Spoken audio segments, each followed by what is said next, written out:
Hey guys, check out this view.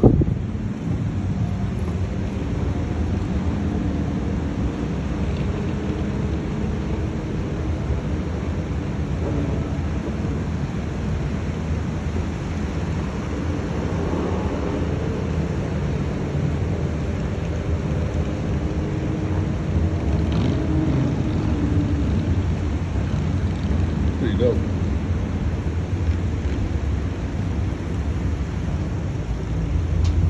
Just wanted to share with you a little bit of that. It's pretty nice all the way around.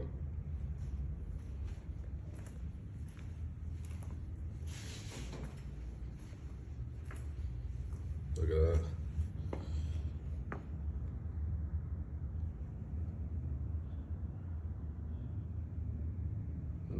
All right. See if I can get this camera set up. Give me a second here.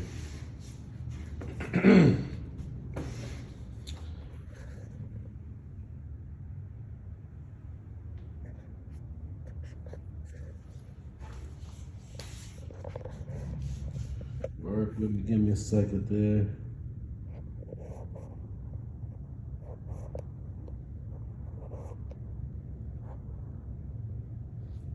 I think that'll work.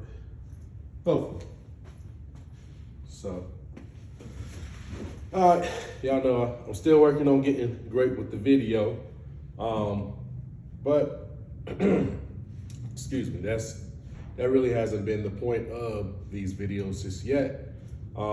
Still first quarter. I think this is going to be week 10, but video like 11. And the goal has always been to do 52 videos this year, right? So about a week ago, did update on the goals, but essentially it's been posting a video a week, getting that habit down, building that muscle, because it's easy not to do it, but it's also easy to do it.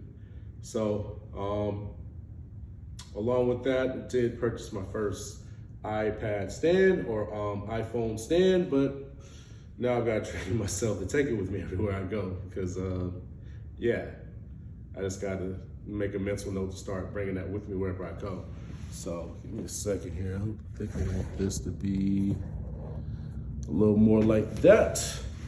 Okay, there we go. I think that's, yeah, I think that's a little better. So anyways, with that being said, today I want to talk about celebrating the beginning. So this comes from, I see a lot of times on social media, I see people post things like, yay, finally got my real estate license, or, just graduated college, or got your cosmetology license, whatever it is. And I would say in my opinion, there's two ways to look at it, right? So for one, yeah, you should commend yourself for completing something, right? Because it's a thought initially, there's a process, and you complete that process to get the license or to get the degree, right? But oftentimes I find that, or at least in my opinion, we celebrate a little too much. Hold on a second.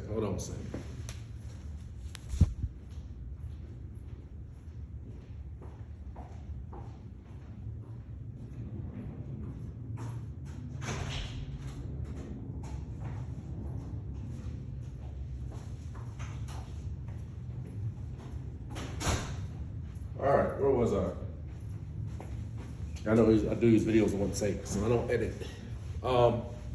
But we celebrate a little bit too much, in my opinion, with where you are, or with accomplishing, let's say, getting a license, that degree. You celebrate that too much as if that's, the mountaintop. And really, that is essentially the beginning, right? That's where the real work starts, right? So you always hear athletes talk about, we're not on some happy to be here stuff no more, right? And so what they're discussing is that, yeah, it's a dream come true to get to the NFL, to get to the NBA. But then there's a whole nother process that comes along with that when it comes down to becoming a Hall of Fame player, right? Or when it comes down to becoming a starter, or when it comes down to being the best player that you can be to contribute to having a winning team, or a championship team, right? Or a competitive team. So you're no longer just quote unquote happy to be there, just happy to have made it to the league, right?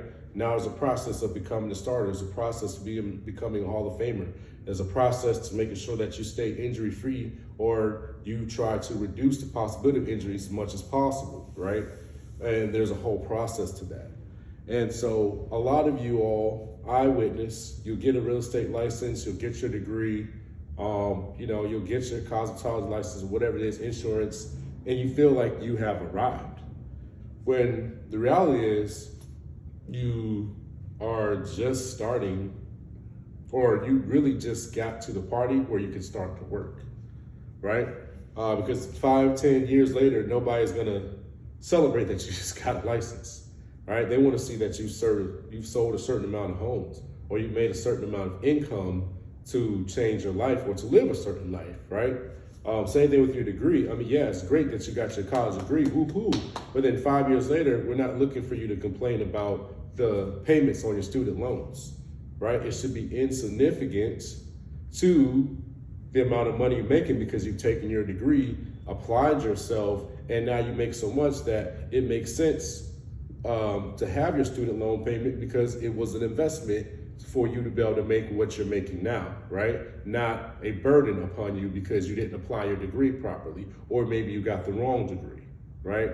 So I really want to talk about the difference in celebrating the beginning versus just celebrating taking the first step, right? So this is my opinion. Again, you can do what you want with it. This is not fact. This is not cold, hard truth, right? It's just my life experience, what I've learned over the years.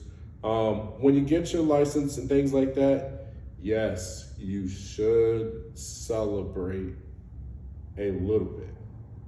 And let me define that. There's different levels of celebration, right? So for one, you can give yourself a pat on the back, maybe go out to dinner, right? Or maybe you spend a day at the park, go to the beach, wherever, depending on where you live, and that's a way that you can celebrate. And then there's big celebrations, right? You can have a big event with catering, with people, and you invite family and friends, and they take a week off or a day or two off, right? And there's really a lot of time and effort put in this. Or maybe it's like a week-long vacation. You spend $5, $10, $15, $20,000 to go to a place and spend a week there and really enjoy, to celebrate this massive accomplishment, right? So there's different levels of celebrations. And then there could be even a much smaller celebration where you're like, hey, you know what? I did a little something good today. I'm gonna have dessert at dinner, or I'm gonna have dessert at lunch, right? Or maybe I'm gonna have a piece of candy that I normally wouldn't have, right? So there's different levels of celebrations, right? And you're smart enough to know what is appropriate for what it is that you're seeking to accomplish, right? And only you know, based on your goals, what that celebration is or isn't, right? So when you look at that, so often what I see is someone will get their license, they celebrate as if they've gotten to the mountaintop, and then they're just kind of like waiting for the parade to happen. And it's like, no, you just made the first step to actually start working. So your license allows you to actually start working to produce something that will change your life, right? So your degree allows you to get an entry-level position in most cases to start your career to actually make the income or the amount of money that you think you want to make, or to start climbing the corporate ladder, right? It doesn't mean that you've arrived at the top of the ladder. And the reason I think this is so important is so many of you, it's like your vision is only to get to the start of the race, right?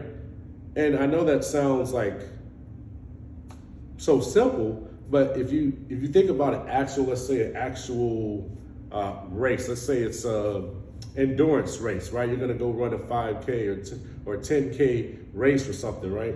You don't just get out of bed one day and decide you want to run. I mean, I guess you could, but you'd probably hurt yourself, right? So typically what you're gonna do if you're gonna run an Ironman or one of these triathlon events, things like that, you're going to start training, right? You're gonna start eating differently. You're gonna start sleeping differently. You're gonna start exercising on a regular basis in preparation for the race, right? And so many of you are celebrating just getting to the race. And it's like, no, you got a whole race to run and finish to really celebrate. And in life, that finish line typically continuously moves as you hit different levels and different targets. So don't celebrate getting your license as you would celebrate as if you sold 100 homes or 1,000 homes, right? Or don't celebrate getting your degree as if you have already started making, $250,000 a year, or $500,000 a year, and you haven't even gotten a full-time paying position that's paying you for your degree or paying you the desired income, right? Hopefully that makes sense. So what should you do instead, right? I believe that you should create a much larger vision of what it is that you want to accomplish rather than just focusing on getting the license, right? Now, I know it might sound simple, but a lot of people miss that. So, for example, you say, hey, I want to go to such and such university, get my degree and blah.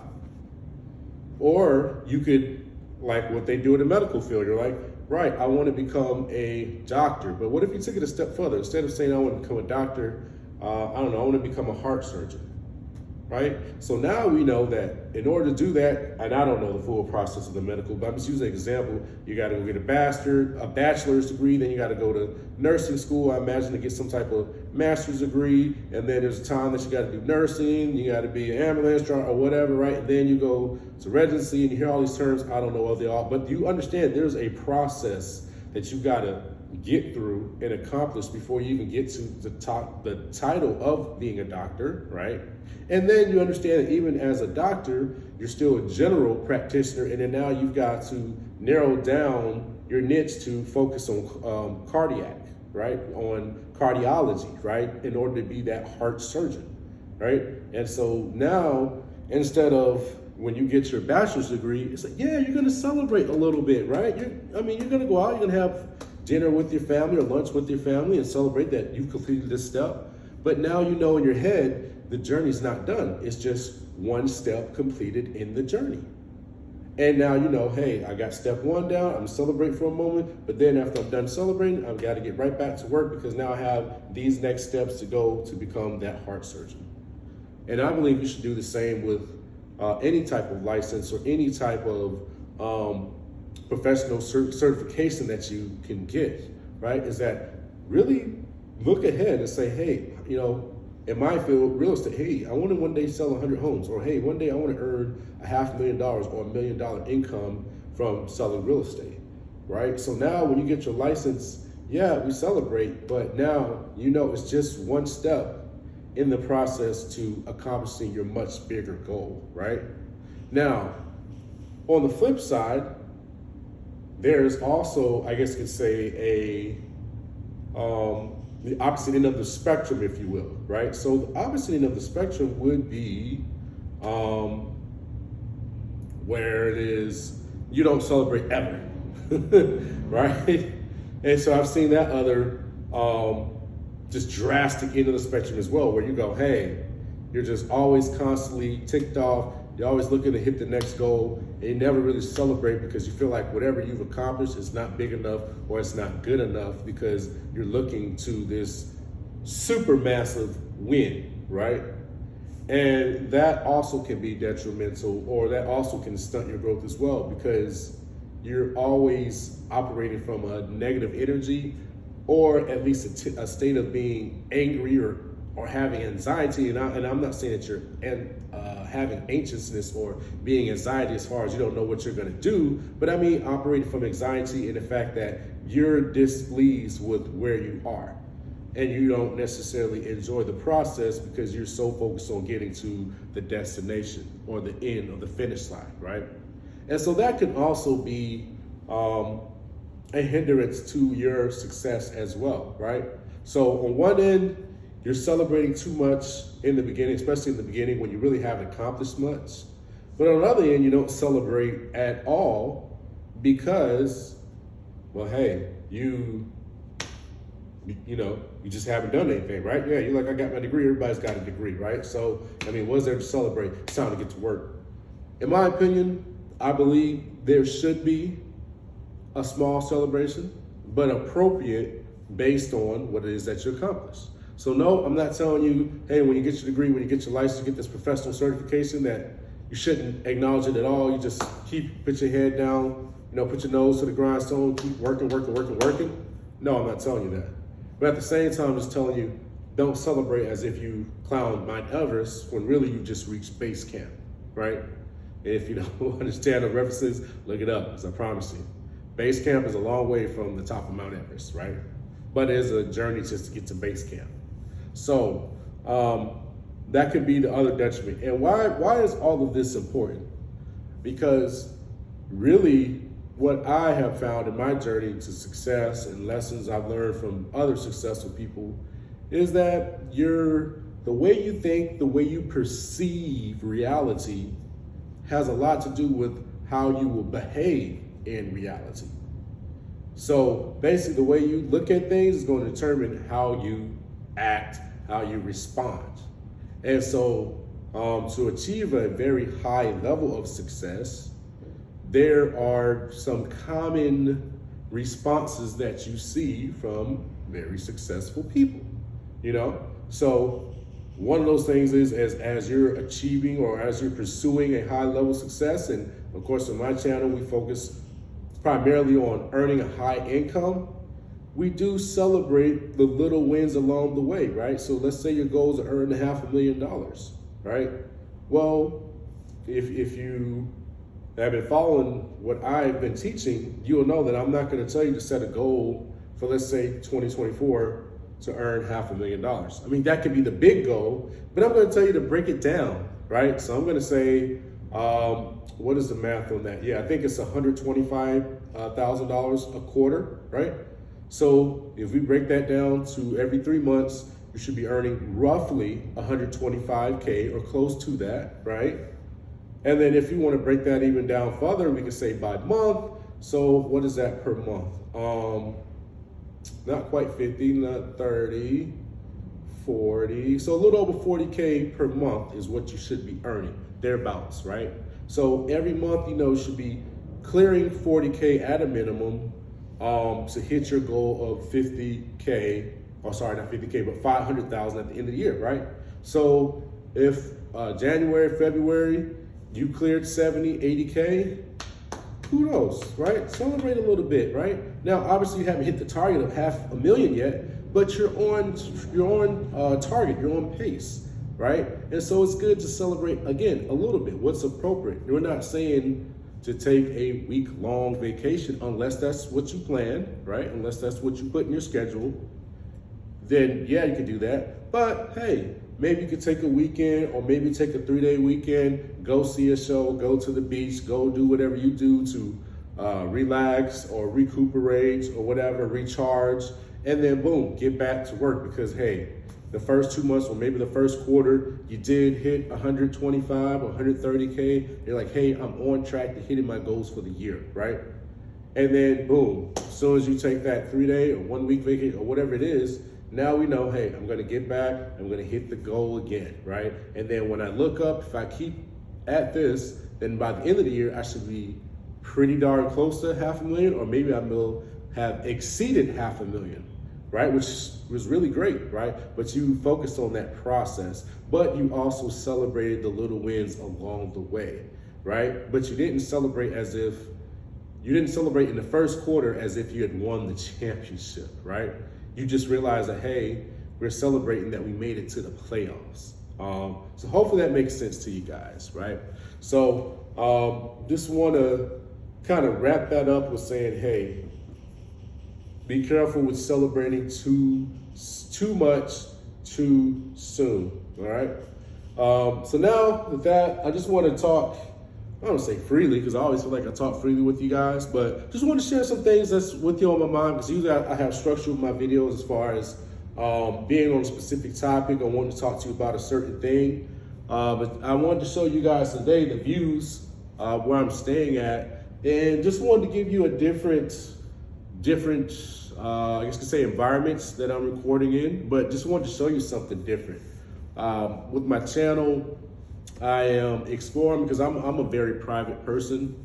So, excuse me, very private person. So typically I do not show lifestyle at all. But you guys know with social media, it's becoming very clear and apparent that, hey, you know, lifestyle is what people appreciate. And I think sometimes they will not appreciate the message unless they see the lifestyle, or at least get a little glimpse of it, right? And so this is my first step in showing you just a little bit of a lifestyle, showing you a little bit of things differently, because again, this channel is focused on those of you that want to earn a high income. And one of the things that I would recommend to you is staying at places that are outside of your comfort zone. So what do I mean by that? And it's literally called exposure, right? And there's different opinions, there's different thoughts and schools of thoughts on it, right?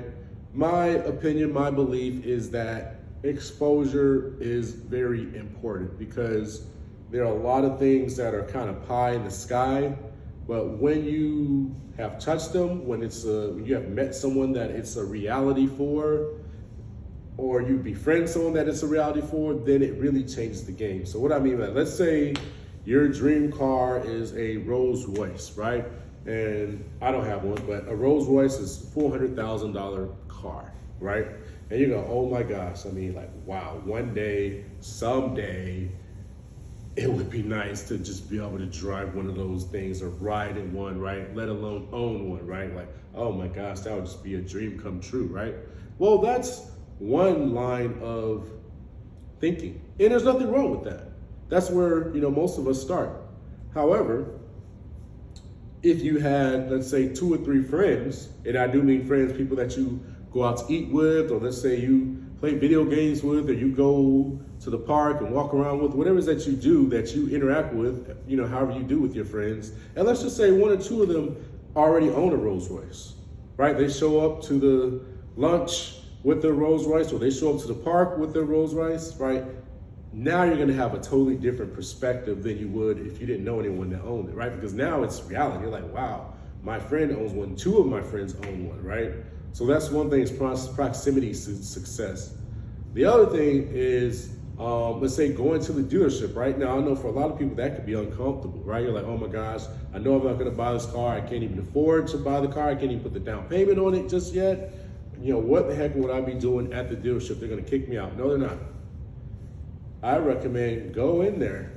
And I don't mean like pretend that you're going to buy when you know you're not, but just go in there and let the salesman know, hey man, you know, I'm just, you know, browsing right now. I just want to see the vehicles. I think they're pretty cool, and I'd like to buy one day. Or hey man, you know, I'm a year or 2 years out from buying one of these things, but man, I think it's really cool. I just want to sit in it. I just want to smell the leather, right? You know, maybe they might let you test drive it, right? You can ask some questions. Hey, what's the financing like on this thing, right? You know, how do people typically purchase the vehicle, right? For how long do they keep it? What's the maintenance cost on it, right? So that will kind of bring it from one day, someday, to now it'll bring it down to reality. Like, wow, now it's almost like you're putting pen to paper, that you can look at this thing and go, man,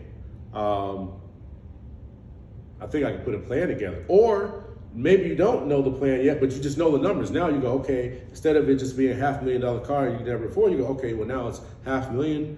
Now I know I got to put 20% down. So 20% of, was it $500,000? I think that's $100,000, if I'm not mistaken. Yeah.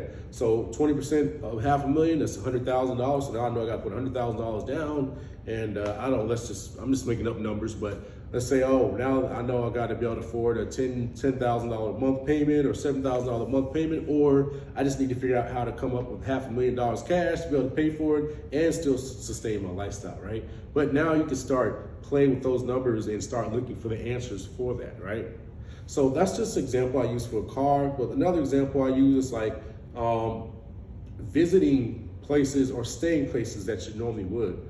I was having a conversation the other day that, I grew up staying at the Ramada Inn, staying at the Days Inn Hotel, right? Or you stay with family when you go visit a place, right? We never, for one, Airbnb didn't exist, to be fair, but also we never stayed at like the Hyatt, Regency, or I don't even know if the Four Seasons existed then, or the Ritz-Carlton. Maybe it did, maybe it didn't. But whatever the equivalent of the Four Seasons or the Ritz-Carlton was, we never stayed there, right? That was for those people that have lots of money, that are rich and wealthy, right? And so what I would recommend to you is, as you're hitting your goals, make it a goal, or make it a reward, or make it a part of your celebration to stay at some of these places, right? Go stay at the Four Seasons for one night, or go stay at the Ritz-Carlton for one night, right? Or get the penthouse suites in the hotel for, even if it's just one night, it doesn't have to be the whole week, but stretch, get that experience, see what it feels like. And I promise you, you'll definitely look at it differently. Same thing with the cars. I know everyone says a car, at least especially the people that don't have a lot of money or never have experienced nice vehicles, a car is just, it's gonna get you from A to B. There's no point in paying $100K or $200 or $300K when a 5K car is paid off, or $1,000 car is paid off, can get you the same destination. Not true. I'm telling you. Do the experience yourself. You can go on, at least right now, Turo. It used to be called Relay Rides, but go rent some of these cars that are nicer. Maybe you can't go to the dealership and test drive a Lamborghini, but you can go on Turo, put a small deposit down for $1,000, $2,000 a day, or even just whatever the rental car agency is in your city that rents exotic cars. If you live in a major city in America, then you'll be able to see. Like, go, and I'm not knocking. Well, actually, I am knocking specific brands. Go drive a Honda Civic, and then go drive a Mercedes-Benz S-Class, a newer model S-Class. And there's no way possible. There's no way possible that you think a car just gets you from A to B. I promise you.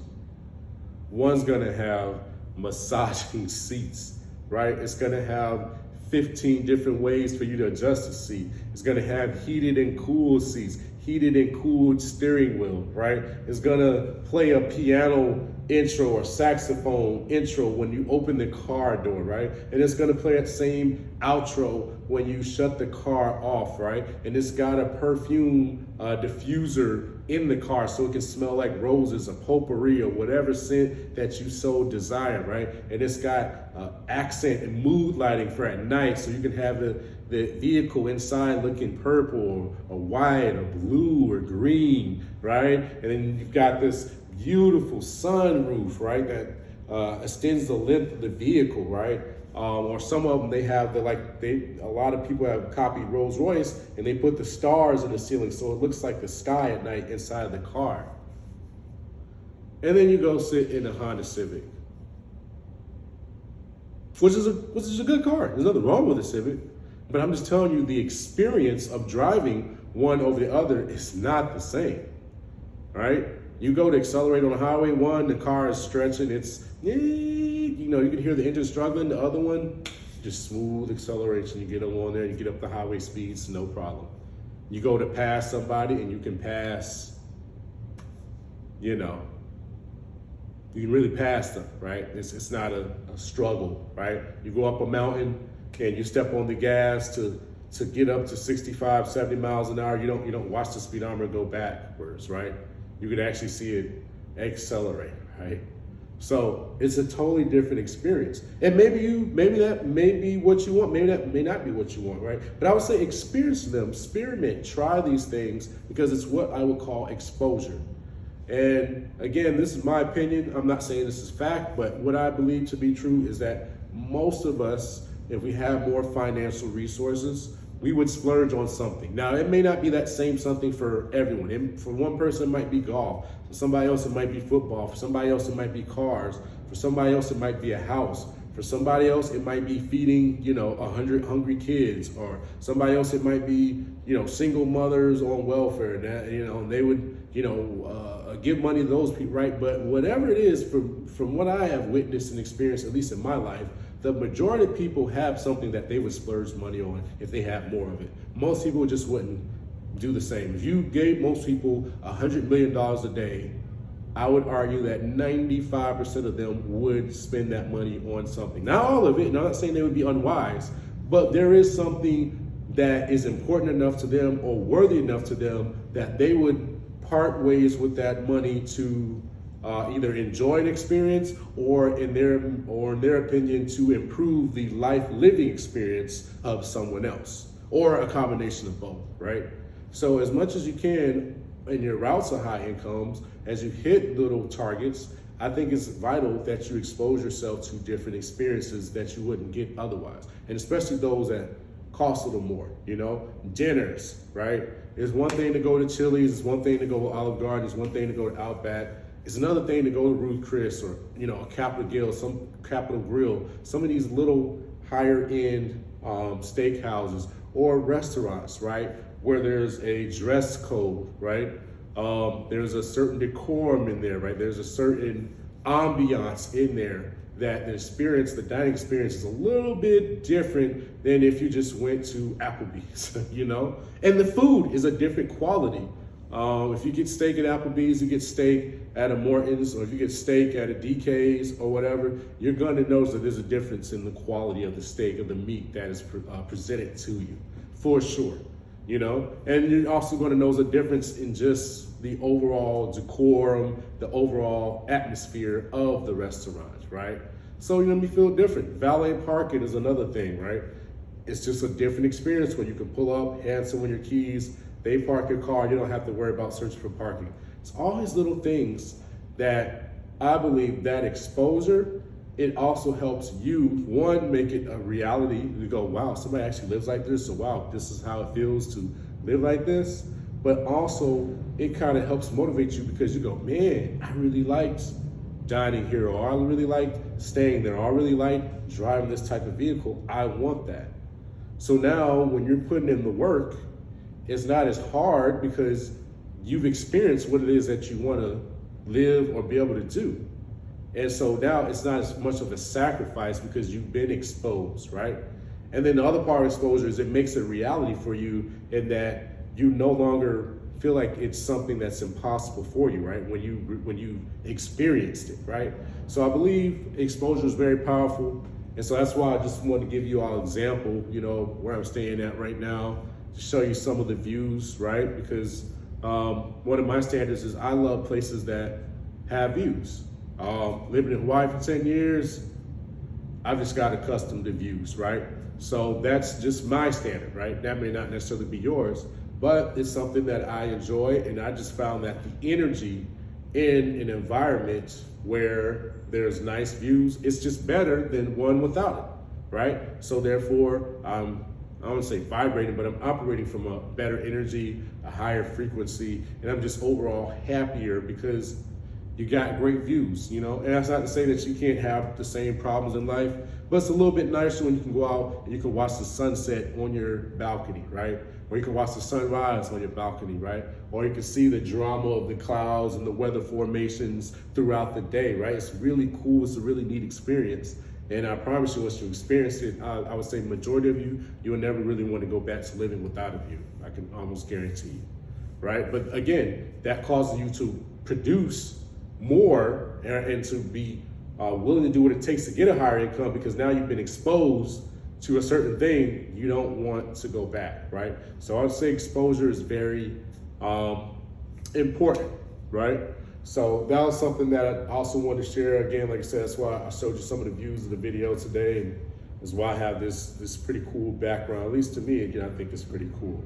So want to thank you guys for supporting the channel up to this point. I appreciate if you gave comments. I'm starting to notice that a few of you have subscribed. I thank you for that. Also, you're starting to watch the videos. I'm seeing the views go up, which I really appreciate.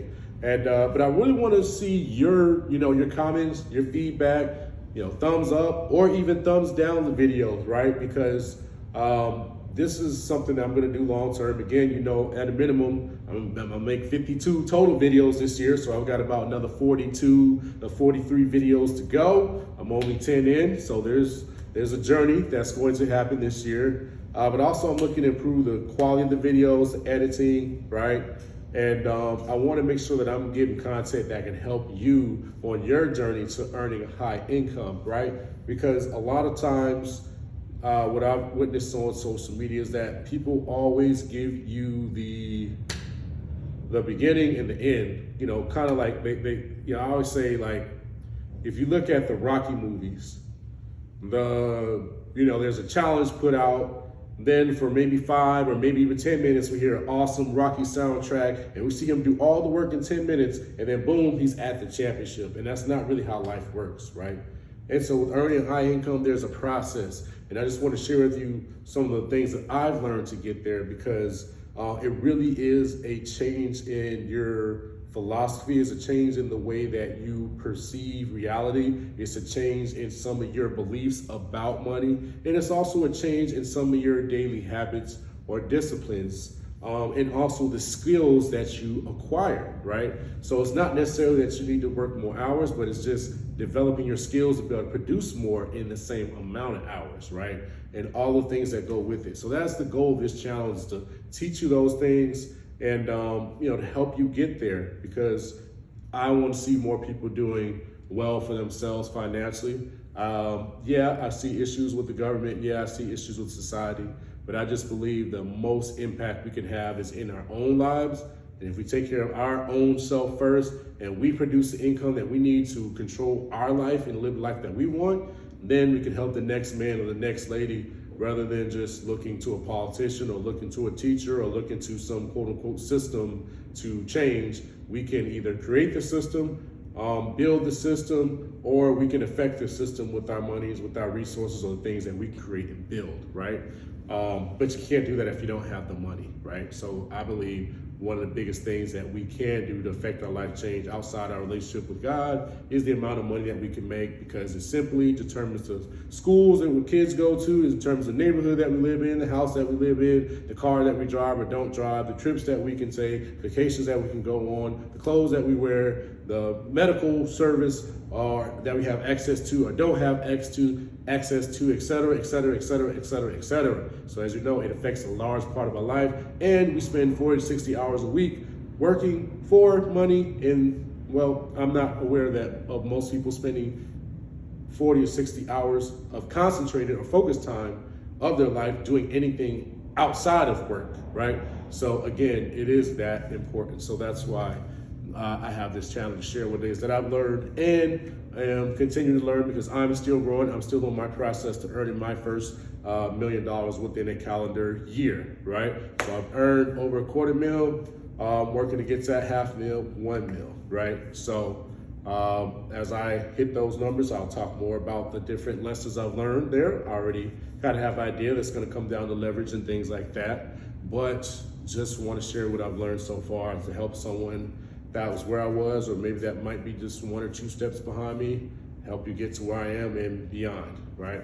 So with that, guys, I'm gonna say I wish you a great week. Until the next week, take care, and I appreciate your support, and look forward to just continue serving you video by video, and I look forward to getting better with the videos. And eventually there will be a cameraman or gal behind the cameras, so these videos will get better. But for now, again, I'm showing you all from video 1 that hey, it's not about being sexy in the beginning, it's not about having the best in the beginning. It's literally about getting started and sticking to your process, sticking to your plan, and being committed to it regardless of the results, right? And so I can tell you all, some of the videos had 0 views in the beginning, still no comments, but I'm just seeing a little bit of progress, right? A little bit. I'm seeing a couple more views, right? And so I'm sticking to it regardless of anyone watches or if 100,000 people watch, right? Because I committed to that process of, hey, producing every single week. And that's changing me as well, because it's it's forcing me to become more of a producer rather than just a consumer of entertainment or a consumer of podcasts or books, right? But it's also forcing me to produce and to think about others, right? Which is another key principle in becoming a high income earner and being more valuable to society, where you can earn more income, right? Is providing a service or product that others want, not just yourself, right? So your favorite entertainer, they're providing entertainment that you desire. That's why they get paid what they get paid, right? Because a lot of people appreciate the entertainment that they provide, right? Your favorite athlete, again, even though they're an athlete, they're still providing entertainment. A lot of people appreciate how good LeBron can play basketball. A lot of people appreciate how good Steph Curry can shoot a basketball. So therefore, that's why they can earn what they earn, right? So it's all about the exchange of value. And with this channel, I'm working on improving my exchange of value, and at least maybe later on it might show up monetarily, but at least in the beginning, it's gonna show up in more views and more subscribers, right? And more engagement from you all. So that's what I'm judging it on. But again, right now, I'm not committed on any specific results. I'm just committed on producing and getting better at producing the videos and giving you better and better content week in and week out. All right, so guys, until next week, take care. We'll see you then. And actually, let me give you a little last glimpse of these great views out here. I don't know, I'm a big fan of the ocean. So ocean and city views, it's definitely at nighttime, you know, you can see the city lights as well. To me, it's just something about sitting up high, having the views, seeing the clouds, right, the oceans, and then seeing the weather change throughout the day, because you obviously can tell the day's a cloudy day, but it just looks different than, you know, the clear sunny day, right? And then obviously at nighttime looks totally different with the city lights and things as well. So just want to share with you one of the things that I love, and to give you a little bit of glimpse of the lifestyle, right? Because I'm a very private individual, so I usually don't like to share anything about what I am doing, you know, the house that I have or don't have, you know, condos I have, don't have, cars that I drive, own, don't own, rent, etc., where I'm traveling to, where I'm traveling from. I usually don't like to share those things. I just feel that that's, you know, if you're in my life, then you know, and if you're not in my life, you don't know. But media nowadays has, I'm not gonna say made it a requirement, but for my personal goals, it's becoming evident that, you know, I'm gonna need to share a little bit of those things. So this is the start of me sharing and kind of peeling back the layers of the onion, or just sharing a little bit more of what's going on behind the curtains. Look at that, and that's so cool. You can actually park your car on the beach. It's something that used to be very common in a lot of beaches. You don't see it as much anymore, depending on where you're at, but yeah, back in the day, that used to be a standard. It was parking your car on the beach and, you know, just picnicking. All right, guys, take care.